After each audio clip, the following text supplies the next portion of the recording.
today we're talking about the idea of reputation marketing. And with me today are two experts in the field. Debbie Ann Jody, the stammering communicator, is an experienced sales and marketing strategist and business development consultant. And we also have Tessa Drayton, who is the chief communications consultant with T&D Communications and chair of the Institute of Strategic Risk Management in Trinidad and Tobago. Now, we have a workshop coming up, and this is a one-day workshop that is built for the 9th of April. And what you're basically doing, is touching various Caribbean media so that you can get your information out to them to attract more people, because this workshop actually is a regional workshop. What can you tell us, if we can start off with you telling us what really is reputation marketing?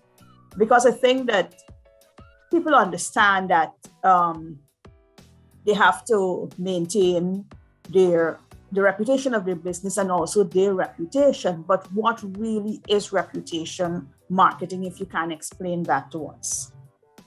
Sure. Well, reputation, firstly, is the beliefs or opinions that are generally held about you, generally held about someone or something.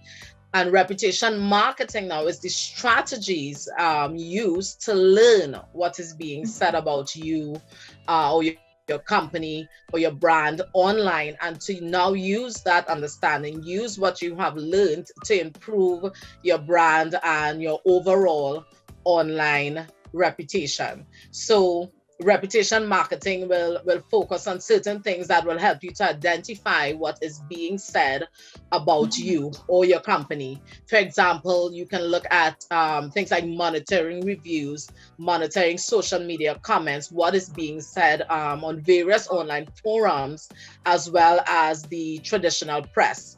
So you now use everything that you have learned from what you have identified to now improve your overall brand.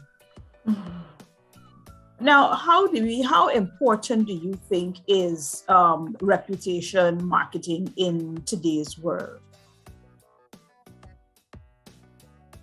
I think it's absolutely critical. I mean, I think persons think about marketing their business. They need to increase sales, they need to sell products, but they don't realize that their reputation plays perhaps one of the most critical roles in allowing you to grow your business, in allowing you to get those sales.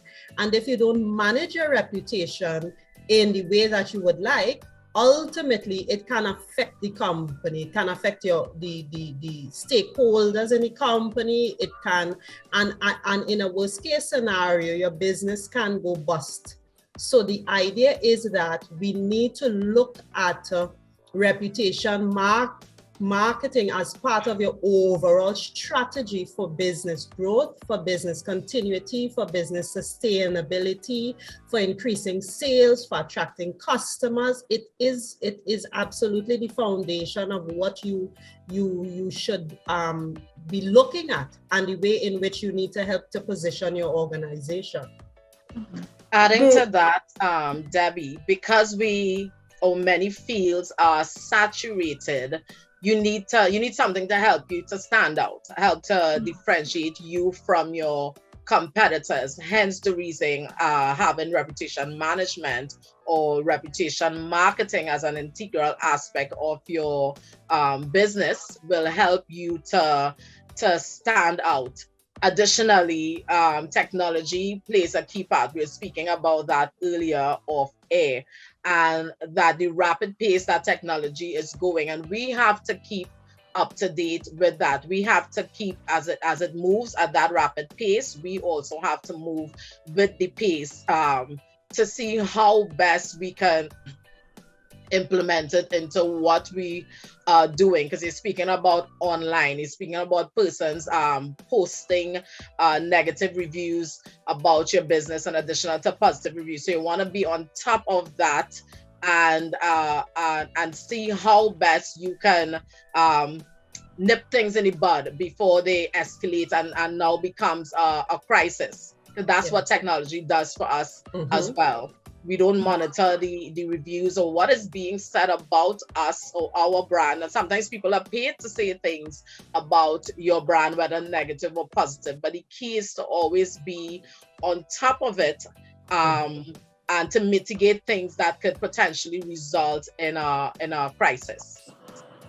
Now, what you would have just said in relation to monitoring your social media platforms in relation to staying on top of what is happening.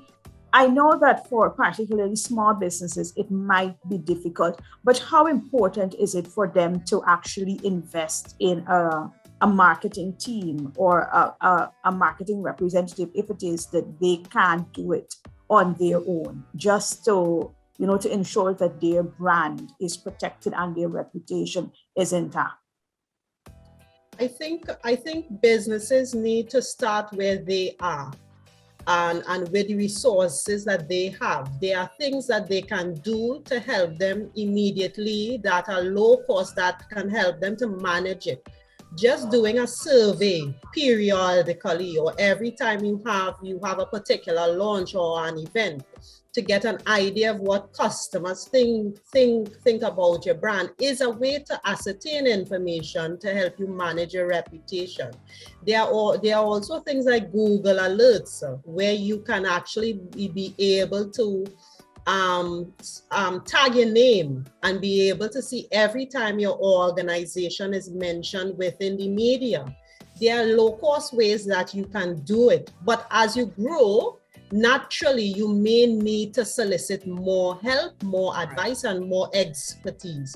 So I just tell all organizations, start where you are, utilize the resources you have, and as you begin to grow, you will begin to see particular gaps, and you might say, listen, I really do need to reach out to a subject matter expert that can help to guide me, in terms of a very solid strategy in terms of how I can manage my reputation. Now, this workshop will start in another 2 weeks. Are there particular countries in the region you're targeting, or you're targeting businesses in every CARICOM country? I would say the English-speaking Caribbean. So we target the English-speaking Caribbean. I mean, COVID has taught us that we could reach out to our Caribbean islands and counterparts. So I'm looking forward to persons from Antigua, Guyana, Grenada. I'm just excited because I do love to collaborate and talk to persons and see the nuances that exist in their culture versus ours. Okay. And what we also noticed is that with our Caribbean neighbors and the onset of COVID, we did see an increase in entrepreneurs expanding or startups, just opening businesses, as well as we also saw a decline. Businesses crashed because of the pandemic, but we still, those that crashed, we're still seeing them making an effort to come back out into the business world. So this is our opportunity to help them to stand out, help them to stay relevant. And those who are new, the 0 to 5 age group, to help you with what you need for your business and to stay relevant and to stay on top of your competitors. Yes, some of the competitors may attend the workshop, and that's good because you want to continue growing. And that's the thing about a business. Nobody wants to stay stagnant. You may think you have all what you need. You may think you have all the tools, but there's always something to learn about. There's always something that would keep your business relevant. And that is what this workshop is all about. It's for everybody, everyone, our neighbors, the managers, C-suite executives, all those who are the face of an organization, right? Who represent your organization's brand. We are inviting you to attend the workshop. It's going to be exciting. We are learning from you as well as you are learning from us. I know you had a workshop last year. But what really is it you have seen in the region that you believe that you needed to have this workshop at this time? I think for me, I have seen a number of entrepreneurs. I've seen a lot of even large scale organizations go through crises, meaning that they don't have a policy, a strategy in place to manage their reputation. And ultimately, if you don't have that, that is when you have the risk of a crisis occurring, right, and it affecting your brand in a very negative way. I mean, we have lots of examples here in Trinidad with persons saying things. Right. It might have been said in a private space on, let's say, Facebook, and it's taken from there and put into the public domain, and it just has a catastrophic effect, yes, on the company. So I am seeing more and more of that, and I'm seeing more and more, unfortunately, a lack of what to do, a lack of, yes, leadership, a lack of, yes, a lack of we're not sure where we need to go. And that is simply because you don't have a plan for your reputation, a plan for how you're going to manage your brand. And so that's why I feel it's so relevant now, because I could pick out a number of companies in the last 2-3 years that went through some sort of crisis. And we see it here as well in Trinidad quite recently. So it's something, it's there to Tess and I, in terms of what we do, because we see how important it is in terms of really crafting and safeguarding your brand, your company.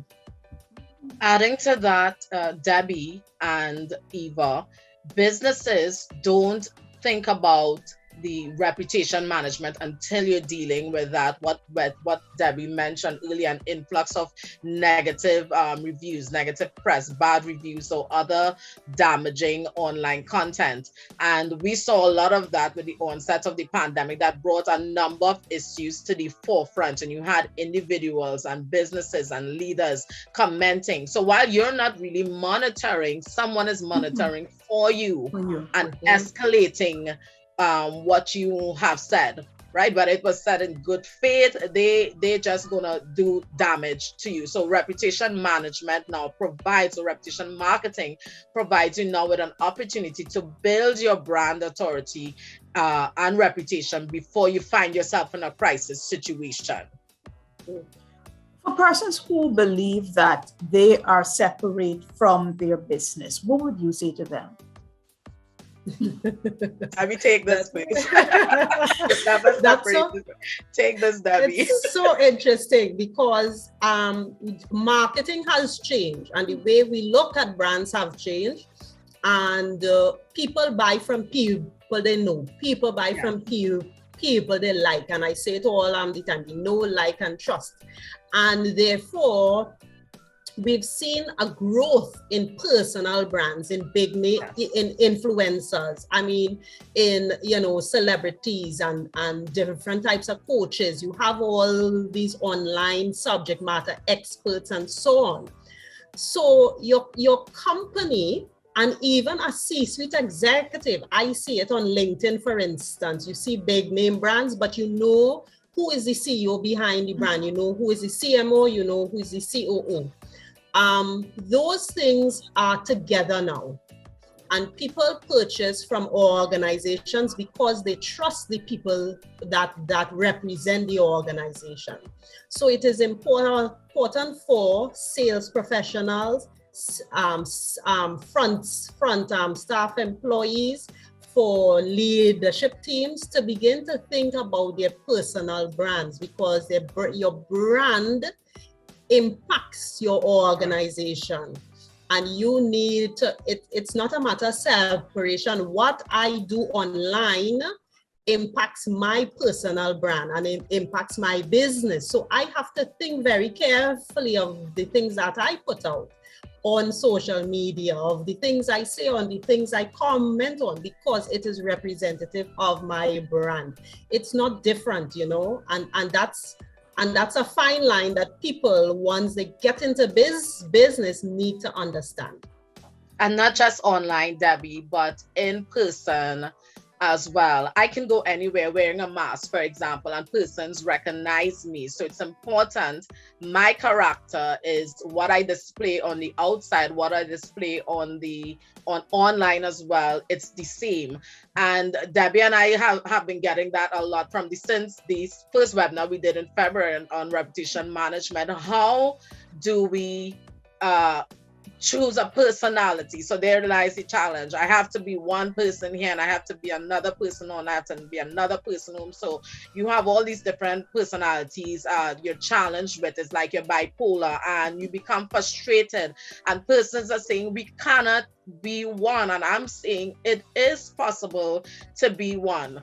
We didn't get here overnight, so we understand the struggle. So we can say, that's why we can say it is possible to be consistent, whether you're in your organization, whether you're at home, whether you're online, and maintain your brand image, because it's not about you. I could be working for Debbie. I still have to have that character that would reflect Debbie Jolie's company and values and mission statement. And that, once you know what that is, that keeps you in line to maintain one personality, and you don't have the struggle of what should I be today? What should I be when I go to the bank? What should I be when I go to the supermarket? Because your vision, your mission statement, that keeps you in line and helps you to maintain your brand consistently. What would you say to owners, particularly of small businesses, to encourage them to be a part of this workshop? Well, from my perspective, I lead it always with the marketing perspective, of course. If you are an entrepreneur, and we know that now is still a tricky time as we're opening back up, if you are an entrepreneur and you really want to grow your business and you are in it for the longer term, you need to, a big part of growing it means that you have to look at your reputation.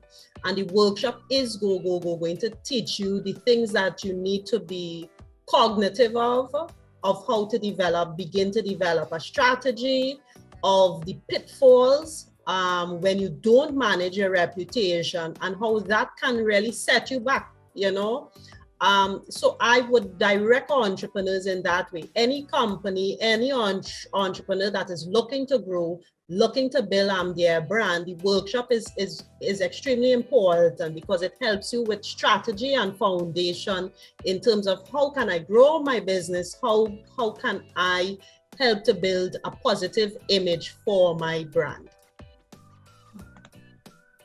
Tess, do you have anything to add? No, ma'am. Now,